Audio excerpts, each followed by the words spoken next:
Eto, pag-usapan natin, isa na namang kahihiyan. Kayo Marcos, wala na kayong ginawang mabuti sa Pilipinas. Kahihiyan na naman ang inabot ng Pilipinas sa inyong mag-asawang Marcos. O, panibagong kahihiyan to ha. Pasok! Tila sobrang deado ang mga Pilipino. Ito ang hinaing ni Senador J.V. Ejercito sa napagkasunduang taripa sa pagitan ng Estados Unidos at Pilipinas, kung saan 19% na taripa ang ipapataw sa mga produkto ng Pilipinas na ipapasok sa United States, habang open market o 0% ang taripa sa US products na aangkatin sa bansa. Ayon kay Senador J.V., akala nito ay little brown brothers ang turing ng mga Amerikano sa mga Pilipino. Ngunit bakit anya tila laging naiisahan ng mga Pinoy sa mga ganitong usapan? Aniya, sana ay gawing patas man lang kung tunay nakakampi ang tingin sa Pilipinas. Yun. Dito muna tayo kay JB. Sakto yung sinabi niya. Akala ko ba little brown brother ang tingin nyo sa amin? Akala ko ba kapatid ang tingin nyo sa amin? Meron bang ganung kapatid? Meron ba namang kakampi ganun? Oh, halimbawa, di ba? Kami sa Banateros, 19% sa'yo, akin 1%, ay 0%. Di ba? Magkakampi ba yung ganyan? Ito pa ang nakakatawa. Si Marcos, proud na proud pa siya doon sa ginawa ni Trump na in-announce na he's a great negotiator. Alam mo, nakakahiya si ano? Nakakahiya si Bongbong. Yung tinawag kang great, good negotiator, tapos ang papasok na produkto ng Amerika sa Pilipinas, walang taripa. Tayo, ang papasok na produkto natin sa Amerika, 19%. Nabawasan lang ng 1%. Pero sa katunayan, sabi nga parang nung mga nakaraang ilang buwan, nasa ano pa lang yan Parang tumaas pa, parang nasa 15 lang ata. Ginawa lang 20 para kunwari pag binaba ng 19 mukhang okay. Alam niyo yung mga nagse-sale sa mall, tataasan lang yung presyo para pag nag-sale, kunwari nakamura, pero hindi naman talaga. Parang ganito daw ang ginawa dito kay Bongbong. Parang ginisa sa sariling mantika. Ito naman si Bongbong tuwan-tuwa, nagmukha talagang tanga Pilipino dito. Kasi isipin mo, representative nyo yan Amerika, yan, presidente. Whether we like it or not, kahit hindi ka man sang-ayong presidente kay Bongbong Marcos, they thought that we are stupid. They thought that we are weak. Kasi pinaglaruan siya talaga ni Trump. Sarcastic yun. Di ba sa inyo, bigyan ko halimbawa, sa inyo magtotropa, may dumating, ang baduy-baduy. Ay, ang ganda ng forma mo. The best to sa grupo namin pumorma. O kaya doon sa grupo nyo may pinakapangit. Alam mo, sa grupo namin, ito pinakapogi. Hindi po sa nangiinsulto tayo, pero meron tayong ganung mga kagrupo, di ba? Lagi nating niloloko. Yung pagtipong pag wala siya, hindi masaya. Oo. Kasi siya yung pinagtatawanan di ba? Oo. Tapos pupurihin mo, gustong-gusto niya pa yun. Oy, ang payat-payat mo na. Sa grupo, ikaw siya ang pinakamalaki. Payat. Ganyan po ginawa kay Bongbong. Meeting ng presidente, pinaglaruan si Bongbong. Meeting ng presidente, ginawang tanga si Bongbong. Ito mas nakakatawa. Yung mga kakampi niya, meron siya mga pinklawan na naging pula. At saka yung mga media, binibuild up. Alam mo, nakakatawa. I mean, yung nangyari doon sa Amerika, yung meeting na yon, hindi mo nga masasabi na sakto. Okay naman. Lugi lang tayong konti. Hindi. Talagang nakakatawa. Nakita nyo ba ginawang tanga ni Trump si Bongbong? Hindi niya lang madiretso, sinabi pa niya nagpapasalamat ako doon kay Bongbong na ang daming kasama. Takot kasi yan, kaya maraming entourage. Diba? Isa pa, meron kayong barkada, ganyan. Naku, minabalitaan ako. Hindi ko na nasasabihin kung saan.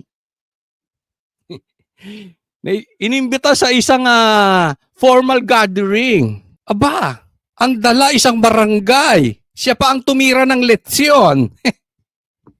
Pambira. Ganyan po si Bongbong.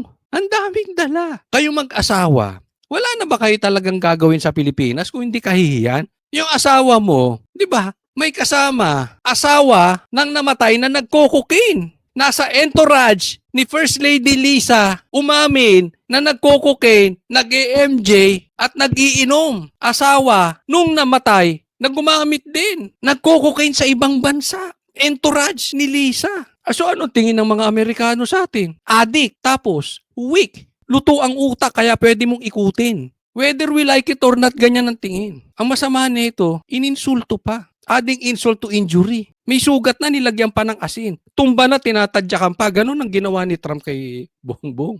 Ito, media. Ang matatawa ko naman sa media. Pinaglalaruan si Bongbong. Pinupuri pa. Naman, hindi ba kayo marunong bumasa ng sitwasyon? Kahit grade 2 makikita, ininsulto talaga si Bongbong doon. Isipin mo, zero tariff sila dito sa atin. Tapos pag tayo 19, hello, hindi ba kayo tanga? Pero isang kinagandahan yan, tatamaan daw yung mga sasakyan. No, magmumura yung magmumura yung Ford. America yan, pag dinala dito Ford, o di magmumura yung Raptor. Diba? Hindi, ano pa bang magandang produkto nila doon? Mustang. Yun.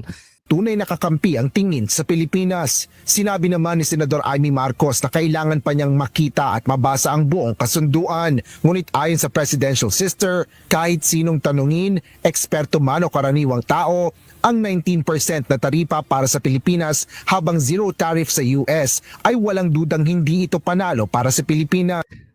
Nakita niyo yung statement ni Amy? Pambihira. Yung statement mo, Amy, pag loyalista. Talaga bang DDS ka? Ano ba ibig sabihin mo, coach, pag DDS sisiraan ng gobyerno? Hindi. Ang DDS sasabihin mo, black is black, white is white. Ano sinasabi mo? You are just stating the obvious. Yung wala nang kawala, inulit mo lang. Pero wala kang pahayag na lihiti mo na may pakinabang. Pambihira. Kayo mga Iminatics, may mga kaibigan ako. Kayo mga Iminatics, galaw-galaw. Pambihira. Sabihan nyo naman to. Hindi ko kasi pwedeng tanggapin. Meron kasi akong mga nakakausap. Sabi, alam mo Coach Oli, hindi mo naiintindihan eh. Mga pamilyang ano yan. Di ba? Siyempre magkapatid, alangan namang magsiraan sila. Excuse me po, unahin ninyo ang trabaho nyo bilang senador. Kung gusto mo maging brother's keeper, ikaw ang tagapagtanggol ng kapatid mo, o ayaw mo magkasira kayo ng kapatid mo, for the sake, kasi sinasabi, for the sake of nung nanay. Siguro pag namatay, saka sila, naku, alam ko na yung mga pangakong Marcos, budol-budol yan, pag namatay, iba naman ang excuse. Kung gusto mong ganun, umalis ka bilang senador, di ba? Maging tagapagtanggol ka na lang, o maging sister ka na lang, ate. Pero bilang senador ka, walang kapatid. Pag mali, mali. And we expect better than that, Amy. Kasi ang sinasabi ko sa inyo, yung mga statement na ganyan ni Amy, safe statement eh. She is just stating the obvious. Ngayon, kung ayaw mo umalis bilang senador, umalis ka na sa Duterte Black. Hindi ka namin kailangan. Umalis ka na dyan sa pagiging kunwari DDS mo. Kung ang gagawin mo, puro ganyan. Kaya namin sabihin niyang sinasabi mo ng mga vloggers. Pambira ka, Amy, budol ka rin eh. Para naman kay Senador Panfilo Ping Lacson, ang mga naturang taripa ay hindi pinakapatas na kasunduan sa pagitan ng dalawang matagal ng magkaibigan o magkaalyadong bansa. Yun, ang ganda nung sinabi. This kind of statement should come from you, Amy. Ito pang nagbukang DDS eh. Okay, hindi ibig sabihin DDS ay sisiraan yung gobyerno. Ibig sabihin, yung totoo sasabihin. Mas mukha pang DDS to si. Tandaan nyo, tumakbo to sa partido ni Bongbong Marcos. Alyansa to eh. Di ba? But look at the statement. Black is black, white is white. 19 versus zero tariff is definitely not the most fair deal between decades-old friends sa buong negotiation ng Pilipinas at US. Sa tagal na nilang magkapatid, mag-allies, hindi ito ang pinakamasama. Hindi magandang deal. Parang sinabi niya, Marcos, hindi maganda. Ang tagal na natin eh. Ang tagal na nating allies ng magka-allies tayo ng US at Pilipinas. Yadong bansa. Dagdag pa ni Lacson, ito ang pinakamalaking insulto ng isang host na bansa sa bisita nito at panahon na anya parating na ng Pilipinas. Ayan the worst insult that the host, the worst, ibig sabihin niya yung the worst insult that the host, the worst nang nagawa ng isang Amerika sa mga bansang kausap niya. Kaya nga sabi ko, hindi insulto yun eh. Itong media, itong mga political sinasabing expert. Meron pang isa yan dyan sa sa isang mainstream media na kilalang na parang bakla, na pinklawan, pero halatang bayad ng nila tamba, halatang nasa pula. Kaya na mag-isip kung sino tong bakla na ito. Pa-English pa, wala naman lamang ang utak. Nabilib pa rin sa Pinopromote pa, parang tanga lang. O diba? Insulto yun. Kasi nga, nauto na ni Trump, si BBM, tapos tinawag pang good negotiator. Talagang pinaglaruan siya ni Trump doon. I mean naman, dapat yung statement mo, statement ni Lacson. Kasi siya tumakbo bilang alyansa. At ikaw na nagke-claim na DDS, dapat yung statement mo, yung statement ni Lacson. Budol ka rin eh. Mana ka sa kapatid mo, kaya sinasabi ko sa inyo, kayo huwag kayong magpapaloko sa mga Iminatics. Budol-budol yan sina Aimee. Ano ba sabihin sa amin? May mga nakakausap kasi ako na believe kay Aimee. Sabi niya, coach, kailangan natin sundin si Sara. Siya leader natin, sinabi suportahan eh. Teka muna, kami banateros, hindi kami sumuporta kami full time kay Sara. Pero hindi kami sumunod sa sinabi niya suportahan si BBM. So ibig mo sabihin, kung mali na naman si Sara, magpapauto na naman kayo sa mga Marcos? Nagkamali na siya kay BBM. Inamin niya. Nag-apologize siya. Sabi nga fool me once, shame on you. Fool me twice, shame on me. Pambihira. Wala kayong kasawa-sawa mabudol. Pambihira kayo. Ginawa nyo ng karir katanga. Diba? Gusto nyo, yan na naman yung litanya nyo. Di ba yan din ang litanya nyo noon? Sinabi ni Aimee, suportahan natin si Bongbong Sunod naman kayo. E di nagkaloko-loko Pilipinas. Yung sinasabi ko sa inyo Mag-isip kayo, hindi sinabi ng leader. Kaya nga ako lagi ko sinasabi, huwag kayo maniniwala sa vlog ko. Tingnan nyo kung totoo sinasabi ko. Totoo ba? Nabudol si Bongbong. Nanindigan kami before, hindi namin sinuportahan si Bongbong. Siya Sara, Duterte kami. Even si PRRD sinabi ayaw niya kay Bongbong. Ano ba naman kayo? Tapos ito na naman ang palusot ninyo. Sabi ni Sara, baka naman may ano na dyan. Baka meron na kayong Ang ibang trade partners. Sa kabila nito, kinukonsidera pa rin ni Senador Vicente Soto III ang biyahe ni Pangulong Ferdinand Marcos Jr. na most fruitful o pinakamabunga at produktibong pagbisita ng presidente. Ano daw? Ito si Tito Soto. Labas ang kulay mo, Tito Soto. Wala kang paninindigan. Pinaka-fruitful pa daw. Pinaka-productive na bisita ng presidente sa Amerika. Zero tariff sila, 19% tayo. Saan kumalat ang utak mo, Tito Soto? Kakapanood mo ng School Bukol. Uy, paborito ko nung bata ko yan, ha? Lagi kong pinapanood yan, School Bukol. Pero hanggang Senado ba naman yung utak mo pang School Bukol? Pang eskalera? Pambihira. I mean, sabihin mo nga na ayos naman yung punta ni BBM doon. Malayo ka na sa katotohanan. Yung pang most fruitful, most productive. Paano naging senador to, Pilipinas? Kaawaan nyo ako, binoto nyo to si Tito Soto. Most productive na bisita. So ibig mo sabihin, lahat ng bumisitang presidente sa Amerika, sobrang tanga? That is an insult. Pambihira ka, Tito Soto. Pambihira. Ganun katanga yung mga presidente nating bumisita ron? As into the max. Kasi katangahan yung ginawa ni Bongbong. So kung mas fruitful yan at mas productive yan, sobrang tanga talaga. Wow! Achiche! Labas ang kulay ni Tito Soto. Diba? Sabi ko sa inyo, malakas ang pakiramdam ko rito nung una pa lang nagmamadali sa impeachment. Ngayon, yung mga believe kay Tito Soto, yung mga panatiko ng Itbulaga, ng TBJ. Okay pa kayo? Presidente Asher Kadapan Jr. Next topic tayo, pakinggan nyo to Pakinggan nyo po ito. Tingnan nyo kung gaano ka-defensive si Bongbong dito. Pero dito natin makikita kung gaano ka-weak, kahina at sunog na utak nitong si Bongbong. Pakinggan nyo. Sir, Shana Salazar from RMN. Going back po sa tariff, how would you justify po sa Filipino people, especially to our small exporters and manufacturers, that a 19% tariff is acceptable or fair? Ayan. Ang tanong, paano nyo mo ma-justify sa mga Pilipino, sa mga negosyante sa atin sa bansa, na yung 19% na tariff ng Amerika sa atin ay tama lang? Tingnan nyo ang sagot ng presidente nyo. It is not our decision. So I will justify any decision I make. But it's not my decision. That number doesn't come from the Philippine government. Last person. So you will have to ask, Last person. you will have to ask whoever imposed the 19% tariff how they justify it. I couldn't answer it. Yan. Hindi ko kayang sagutin yang tanong nyo about doon sa 19% na tariff. Hindi ko ma-justify. Hindi ko alam kung tama at bakit 19%. So, hindi niya ma-justify sa mga Pilipino, sa mga negosyante. Ang tanungin nyo, yung Amerika. Sila nagpataw niyan eh. Sila ang tanungin ninyo. Weak. You are weak. Pumunta ka ron to negotiate. Kung pupunta ka ron at sasabihin mo lang sila ang nagpataw, ibig sabihin, kung anong ipapataw nila, okay ka lang. At ang sasabihin mo, yun ang sabi ng Amerika eh. Anong gagawin ko? Kasi doon sa sagot mo, hindi ako yun eh. Tingnan mo, nililigtas niya yung sarili niya. Hindi ko desisyon yan. Desisyon nila yun. Anong purpose mo pumunta ka pa ron? 20% ginawang 19. Pumunta ka pa ron. Sana naggawa na lang kayo ni Trump ng group chat. Pwede bang 19? Ako?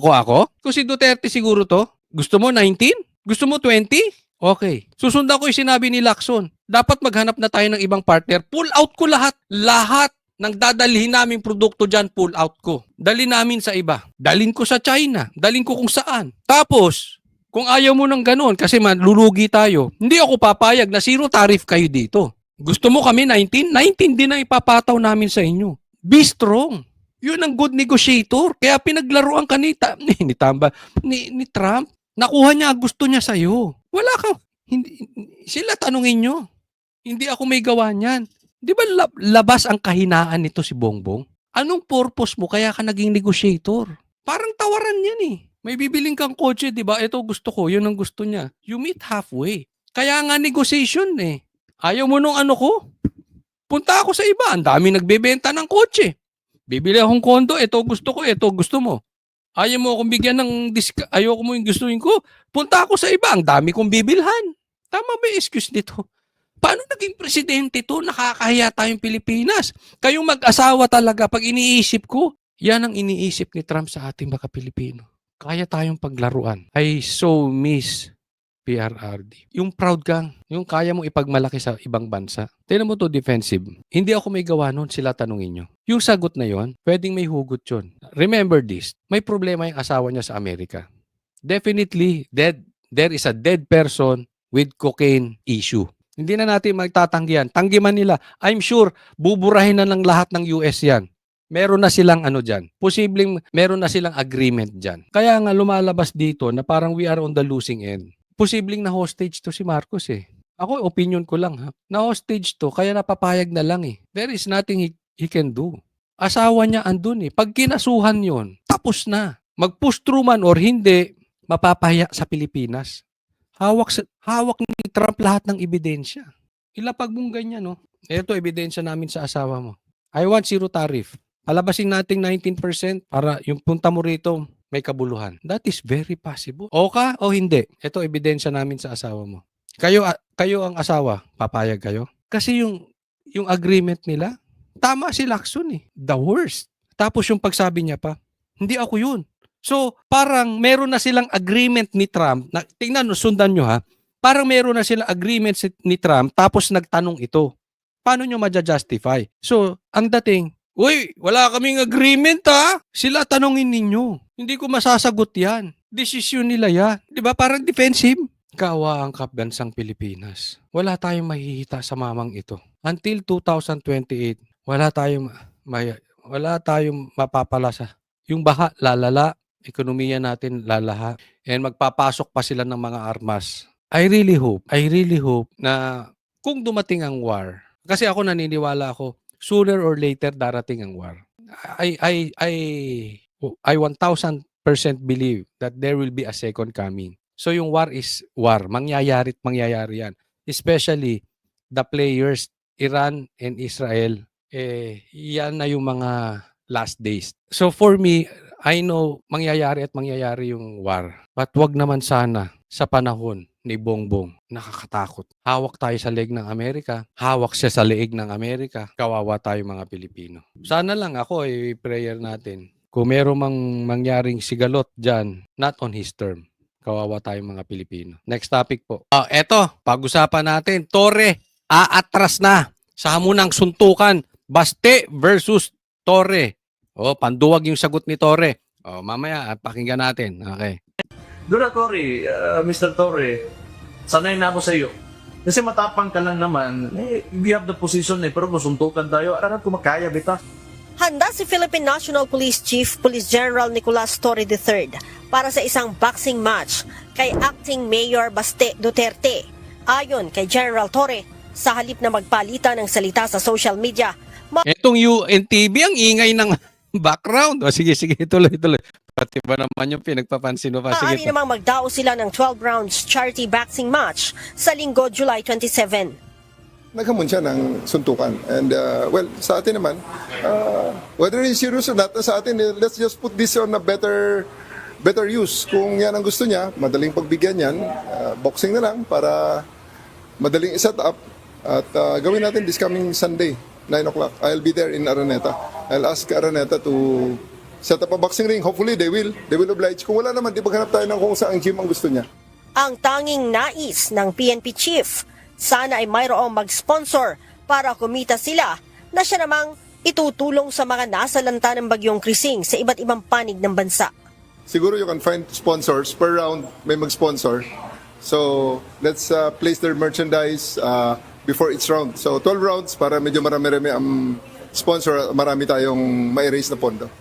Depensa pa ni Chief PNP, hindi sa pinapatulan niya si Acting Mayor Baste. Subalit isa na rin itong magandang pagkakataon para makatulong sa mga sinalanta ng bagyo. Pero tamang-tama dahil marami ang nasalanta ngayon ng bagyo at baha. Maybe we can use this moment or this opportunity to raise funds in a charity boxing match. This coming, kung para mabilis, this coming Sunday sa Araneta. Ayun. Kaya dyan. Hanggang dyan lang po muna tayo. Lagay lang natin ng magandang background picture. Okay. Ayan. Ito, tatanungin ko po kayo mga kalalakihan. Okay? Isasabihin ko po ang opinion ko at tingnan nyo po kung sang-ayon kayo. Para sa akin po, duwag to si Torre. Yung sagot niya ay panduwag. Coach Oli, lumaban na nga ng suntukan, lumaban na nga ng boxing, panduwag pa. Tingnan nyo ha. Sige, gusto ko mag-react yung... Basta wala tayong personalan. Okay? Ha? Bibigyan lang natin ng komentaryo kasi tayo naman ay lalaki na pagdaanan natin to nung high school, nung college. Di ba? Alam natin yung mga ganyang hamunan ng suntukan. Di ba? Alam natin yan. Tayo tumanda na dyan. From elementary, all boys kami. High school, all boys kami. College, all boys kami. Claret, San Beda, all boys yan.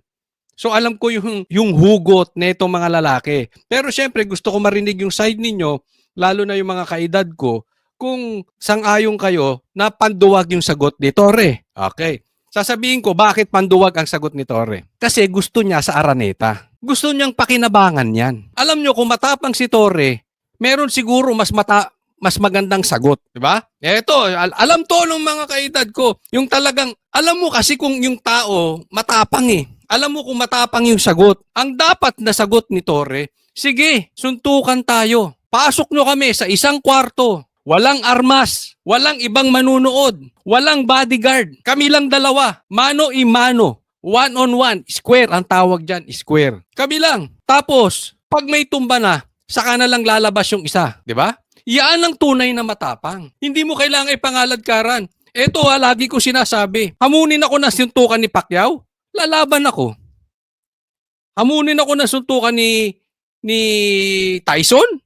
Lalaban ako. Bakit? Pagkakakitaan ko Kada suntok nun, sisingilin ko yun. Di ba? May kita May pakinabang. I'm on the winning end. Kahit bugbugin ako ni Pacquiao, kahit bugbugin ako ni Tyson, makikinabang ako ron. Hindi dahil matapang ako kaya ako lalaban kay Pacquiao. Hindi dahil matapang ako kaya ako lalaban kay Tyson. Hindi siya ganun. Dahil kikita ko Ano man mangyari sa akin, buhay na yung pamilya ko. Tama or tama. Hindi po yun sukutan ng ano. Kasi yung gusto nito, pansinin nyo naman. Ito si Torre, saan ba na-discover to ni Marcos? Sa road rage lang yan, di ba? Naalala nyo, itinibi niya yung kalbo na nanutok ng baril sa isang nakabisikleta. Di ba parehas duwag? Makabaril ka, tututo ka ng wala namang baril. Di ba? Tapos pinapreskon niya. Nag-resign pa nga yan Naalala niyo yun? Pinaalala ko lang doon sa mga hindi nakakaalam. After nun, nakapaghalataan natin mahilig sa TV to si Torre. Kaya nga siya dyan na-discover. Mahilig to sa TV. Dalin mo yan.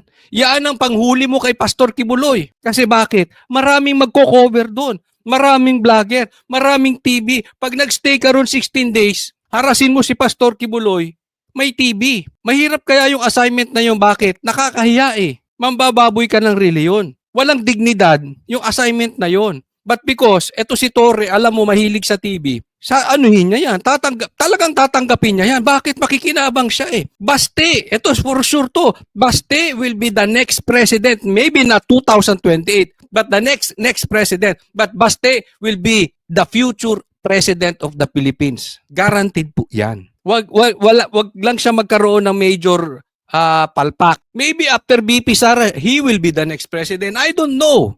Okay, we don't know yet. But bata pa yun eh. For sure, magkakaroon to ng higher office. Maybe president or vice president. Gusto nito eh. Diba? Gusto nitong pakinabangan yung TV mileage. Kita mo, ang ano niya pa is para makatulong doon sa mga nasalanta ng bagyo. Alam naman natin ito'y tatakbo for national position sa 2028. Marami na pong nagsasabi niyan. Actually, kumakalat na po yan eh. So lahat ng magpapasikat sa kanya, papatulan niya. Yun ang gusto nito eh. Hindi yung tapang. Ang gusto nito, yung magpapasikat sa kanya. Sobrang sikat ni Baste. Especially ngayon na nakakulong si PRRD. Duterte ata ito. At ang sinasabi na talagang katulad ni PRRD ay si Baste. Kaya gustong sakyan nitong mama na to. Alam mo kung ang ipagmamalaki nito, tapang? Pumatol ka dun sa hindi sikat. Or kasing sikat mo. Or above ng kasikatan mo lang. Bigyan ko kayong halimbawa. Si Jay Guevara ng Banateros, hinahamon to. Di ba? Yun, fair enough. Wala kang pakinabang makukuha ron kay Jay Guevara. Talo or talo ka lang dun eh. Kahit manalo ka, talo ka. Dahil for sure, kahit manalo ka, bubugbugin ka nun. But I doubt kung mananalo ka kay Jay Guevara. Yun muna ang gawin nyo. Kaya nga tulungan nyo ako eh. Sa naniniwala na panduwag yung sagot ni Torre, hinahamon to ng isang Banateros. Si Jay Guevara, ikalat nyo. Ikalat nyo po. Kung gusto nyo, yung patas. Di ba? At saka sabi nga ni Jay, hindi na boxing. MMA na, walang gloves. Suntukan talaga. Suntukan kalye. Wala nang araneta. Ano to? Kita nyo lumalabas ang ugali nito si Torre. Kung mahilig sila sa trial by publicity, hanggang sa suntukan gusto ng TV. Hanggang sa suntukan gustong pagkakitaan. Kahit sabihin mo yung kikitain ibibigay mo sa mga nasalanta ng baha, imposibleng walang magbibigay sa iyo ng ano. Baka, eto okay, hindi ko kayo pinagbibintangan, pero posibleng bigyan ka ni Bongbong, matuwa sa'yo. Posibleng bigyan ka ni Tamba, matuwa sa'yo. Kasi kahit bugbugin ka ni Baste, nakuha nila yung gusto nila eh.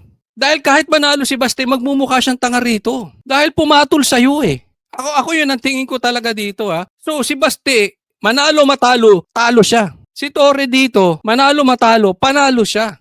Kikita to, marami na namang kikitain. Tapos may TV time. Kikitang-kita mo, di ba? Yan ang style ng mga tao ni Bongbong. Tapos alam nyo gusto niya? Sa linggo pa, kinabukasan, SONA. Alam naman natin na gusto talaga nilang pagtakpan yung SONA. Alam nyo kung bakit? Wala naman siya masasabing mabuti sa SONA eh. Wala. So, para mapagtakpan mo yung kapalpakan ng SONA, etong napakalaki. Linggo, tapos Lunes, SONA? Tama ba? SONA na sa Lunes? Di win-win situation. Matutuwa ngayon si Bongbong. Mapapagtakpan yung mga katangahan kong sasabihin kasi puro naman pangako lang yun, walang laman yun. Dalawa lang yan. Kung talagang tapang ang pinaglalaban mo dyan, Torre. Una, kalabanin mo muna si Jay Guevara ng Banateros. Suntukan kayo. Wala nang TV, wala nang araneta sa kalsada, choose your kalsada. Basta walang barilan Huwag kang magsusumbong sa mga pulis mo. Baka sumbongero ka eh. Baka kasuhan mo si Jay. Baka butasan nyo. Baka taniman ninyo. Baka maghalukay kaso kayo. Diba? Or, suntukan kayo ni Baste. Ako payo ko lang sa loob ng kwarto. Kayo lang dalawa. Walang nanonood. Walang cheering squad. Hindi ako papayag. Kung ako si Baste, hindi ako papayag na yung suntukan natin pagkakakitaan mo. Hindi ako papayag yung suntukan natin yan pang magluklok sa'yo bilang senador sa 2028. Hindi ako papayag na makakauna ka sa akin dito. Kaya suntukan na lang kayo sa kwarto. Yung unang makalabas, yun ang panalo. Yung nakabulagta sa loob, yun ang talo. Ngayon, hindi ko sasabing tama ako, pero yung mga kalalakihan, sangayon ba? Yun ang tapang. Hindi mo kailangan na, sus, TV, Araneta. Di ba? Papagsamantalahan nyo pa yung sitwasyon. Ito si Torre talaga. Parehas kayo ni Boying, mukhang TV. To raise funds in a, well, charity boxing match.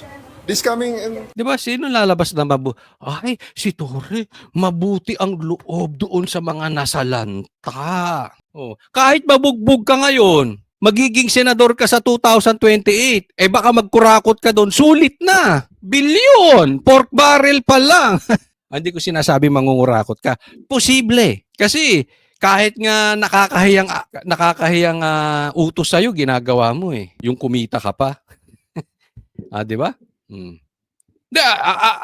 Ako suggestion ko lang. Kung gusto mo pala mag-raise ng pondo, kayo ni Bongbong magsuntukan. Bibenta namin. Ang buong DDS magbebenta ng ticket. Oy, manunood kaming lahat. Suntukan kayo ni Bongbong. Mas kikita yon. Sigurado ko. Kada suntok mo kay Bongbong, baka hindi lang per round ang bayad. Baka kada suntok mo, may sponsor. Kung ang hanap mo lang ay matulungan yung mga nasalanta ng bagyo. Gawin nyo yan. Sige. Sang-ayon ba kayo sa akin mga DDS? Magsuntukan sila ni Bongbong. Kada suntok sa muka, yung dumudugo. Huwag naman. Yung medyo nagba-violet. Boxing hindi ko wala po tayong death threat dito. O grave threat. Boxing po. Sa ring, Araneta. Gusto niya Araneta Walang grave threat doon Boxing sila. Kada suntok, kukuha tayo ng sponsor. May magbibigay ng pera para sa mga nasalanta ng baha. Ewan ko lang basta ako kay Baste, hindi ako papayag ng ganyan. Lalaban. Payag. Pag dalawa sila sa kwarto, pagkakakitaan mo, gagawin mo kaming clown. Ikaw mukha ka ng clown.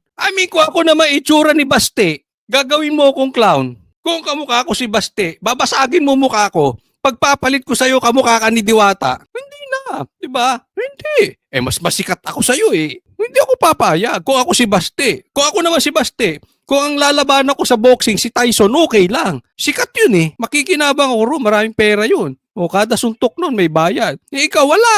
Okay. Tingnan mo yung itsura mo. Kung ako si Baste, blackayan mo ako 4.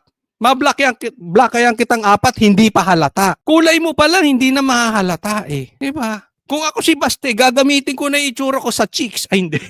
Joke lang. Joke lang. Ayoko ng chicks. Ayoko rin ng boys. Joke lang yun. Diba? Kung katulad ko si Baste, gagamitin ko na sa kabutihan kaysa makapagbasagan ako ng mukha sa'yo. Kaya nga yan ang hamon ni Jay sa'yo Patas kayo sa mukha. Galing kay Jay yun Hindi sa akin. Patas. Kayo magbasagan ng mukha. Payag ka? Kayo ni Jay Guevara? kung para mabilis, this coming Sunday sa Araneta, 12 rounds, pwede. 12 rounds sa sundukan para maganda at para medyo marami-rami ang ma-raise natin. May mensahe Hindi ka aabot 12 rounds. Sa totoo lang, doon sa mga nagbo-boxing, alam nyo bang how tiring is yung 3 minutes? Hindi ka tatagal ng... Maswerte ka tumagal ka ng 5 rounds kay Baste. Maniwala ka sa akin. Kakalog yung tuhod mo. din si General Torre sa mga bashers at mahilig magkomentaryo sa social media. Mag-donate sila para maka-raise tayo ng pondo. Sige! Yung i-donate, dodoblehin namin. Kayo ni Bongbong magsuntukan. Agree sa mga DDS dyan. Taas ang kamay na agree magdo-donate kung sila ni Bongbong ang magbo-boxing. Pay-per-view. Bukas alas 9 ng umaga, sisimula na daw ni General Torre ang pag-iinsayo sa boxing gym ng PNP para sa pinaghahandaang laban sa linggo. Wala pang bagong pahayag si Acting Mayor Baste kaugnay sa usaping ito. Leia. Alam mo, pero eto naman reality. Malakas ang resistensya nito ni Torre kasi nakita ko rin naman to nagja-jogging, dala yung baril, kahit ang baho-baho na niya, nakaka-jogging pa rin. Malakas ang resistensya nito. Kaya lang, iba pa rin yung bata. Tapos, manipis to si Torre But anyway, hindi natin alam kung may training si Torre ng... hindi naman barilan ng laban di ba? Hindi naman patayan ng ng nakatalikod ng laban. Hindi naman, wala namang armas, di ba? Wala namang armas ang involved. So, siguro, hindi natin alam kung may armas, baka lumusot si Torre. Yan. So, tulungan nyo ako. Ikalat nyo to kung kayo'y ikalat nyo tong video na ito kung sangayon kayo na mauna muna sila ni Jay Guevara. Pag pumasa siya kay Jay Guevara, saka dyan. Or sa kwarto. Sa kwarto kayo magano. Kayong dalawa lang. Pagka may bulagtana, saka nalalabas yung isa. Diba? Yun ang totoong tapang. Diba? Sa ngayon, mga kalalakihan. Okay, next topic po. Okay, pag-usapan natin ito, ha? Yung baha, ibibintang sa Duterte Black. Duterte Black po. Hindi lang Duterte, Duterte Black. Nasa hot seat ngayon si SP Cheese Escudero dahil sa kanyang insertions umano sa 2025 budget. Saan nga ba nilaan ang mga siningit na pondo? Yan ang detalye sa agenda report ni Hannah T.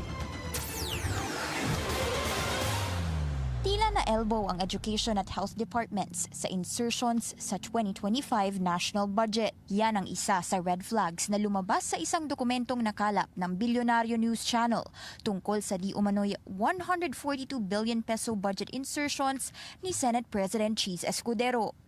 Nakasaad kasi sa dokumentong mas marami pa ang multi-purpose buildings kesa mga school building.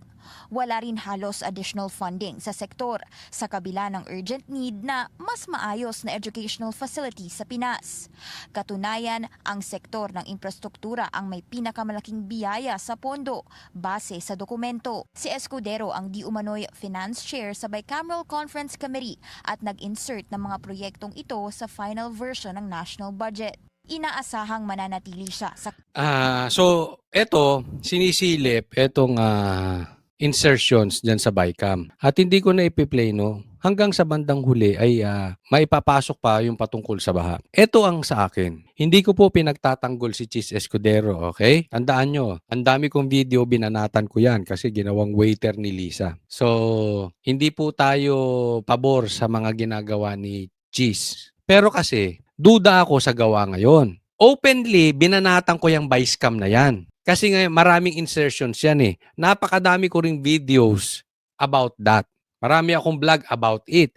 So, binanatan ko yan lantaran. Asan kayo? Asan ang media that time? Asan ang pulahan that time? Asan ang mga tambaluslos that time? Asan ang mga pinklawan that time? Ngayon, bigla ninyong binuksan. Hindi ko sinasabing pabor ako dyan sa vice cam na yan, sa insertions na yan. Ulitin ko, binanatan ko yan. Pero kaduda-duda yung banat nyo ngayon. Kasi nung na-issue yan, tahimik kayo. Ngayon babanat kayo. Bakit? Dahil sa delay sa impeachment. At ang akala ninyo, kampe si Cheese Escudero kay BP Sara. Kaya ngayon, iniipit ninyo. Kasi kung concerned kayo dyan sa vice cam na yan, ang tagal namin binakbakan yan. Hindi namin tinantanan yan. Hanggang during the election nga, binalik namin ang binalik. Ba't hindi nagsasalita yung pinklawan? Yung mga makamarcos, hindi nagsasalita dyan. Ngayon, linisan kayo. Di ba? Kasi yan yung sinasabi ni BP Sara eh. Pagka ayaw nyo na may nasasabi patungkol sa inyo, sa madaling salita, ayaw nyo nang pumapanik sa kabila. May kausap nga ako, dating sekretary eh. Mapunta lang ng Davao, pinaiimbestigahan ninyo. Mapunta lang ng Davao, iniitsapwera nyo na. Ibig sabihin talaga, pag may duda kayo na hindi nyo nahawak sa liig, gigipitin. Ano sinasabi? Sisilipin yan. Saan daw napunta yung sa baha? Pambihira. So hindi nakasalanan ni Bongbong yung pinagmamalaki niya na merong flood control projects. Ang may kasalanan nun, si Cheese at Duterte Black. Bakit sinabi? Marami pa nga napuntahan ng pondo, Malasakit Center. So Duterte Black, Duterte pa may kasalanan? Duterte Black pa may kasalanan sa baha? Ang galing nyo talaga.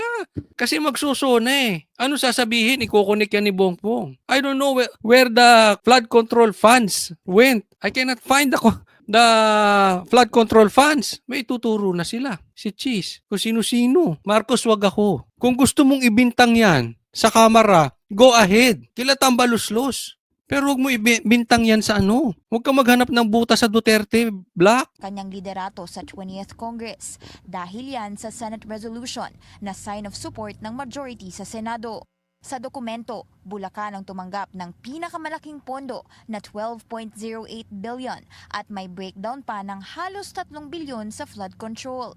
3 billion naman para sa mga kalsada, 3.6 billion sa buildings habang lagpas 2 bilyon sa streetlights.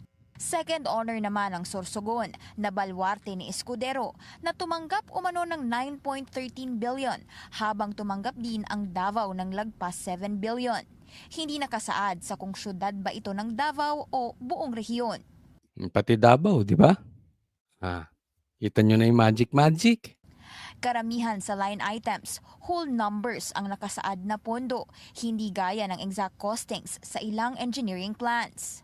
Halimbawa dyan ang road projects na nakasplit sa segments package A to E para tila makaiwas sa audit.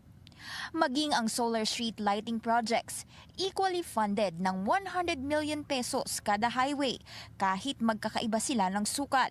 Bukod sa kakulangan sa engineering details, lumitaw din ang lagpas 3 bilyong budget insertion ni Escudero on behalf of Senator. Di ba? Kanina, Davao. Ngayon, on behalf of Senator Bongo, pipredict na naman natin yung flood control projects na pondo ibibintang sa Duterte Block. Mastermind si Cheese. Ngayon, kasalanan pa. Di ba?